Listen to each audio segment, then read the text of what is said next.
Just frame for us your thoughts on debt for a second. How do you think about debt as an absolute construct or a relative construct, especially sovereign debt?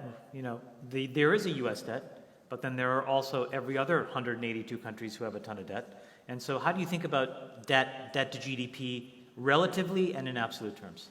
For any country, and quite often many countries, because they go through the cycle together, as they did in the 30s, what happens is debt rises relative to incomes. And what that means mechanistically is that debt service payments rise relative to incomes. And so it squeezes out consumption as this compounds. And what happens is there's a realization that they have to print money. So I think you're going to see in the next downturn another move to print money. There are certain things that are going on now that means that the big risk comes when they don't want to hold those bonds anymore, okay? Because the supply-demand, think about that supply-demand. It has a deficit, it has to borrow, and so it sells its bonds. Who are the buyers of the bonds? Why do they buy? The buyers of the bonds buy because there's an attractive return. Not only do you have to sell those amounts of bonds, but when they start to realize that I'm not getting good returns on those bonds, they can sell those bonds. There are $31 trillion of bonds. What would they own instead?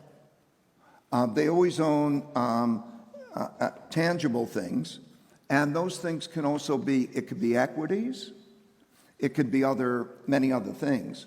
It could be gold, okay? Gold has always been accepted as a money because nobody else's. There's a saying, gold is the only asset you can have, that not somebody else's liability. In other words, right. You're dependent on getting paid. Right. You can have that at intrinsic value, and for a long period of time, it's been valued, and you can move it between countries. But also, different countries prosper. So you'll see some of the countries that we mentioned, they will prosper through that. The United States made most of its money because it didn't enter the war. It was before, on World War II and World War I, the United States became the richest country because of the money it made before it entered the war. So those countries will prosper, and in those countries, then certain real estate will hard assets. But where you have that is very, very important.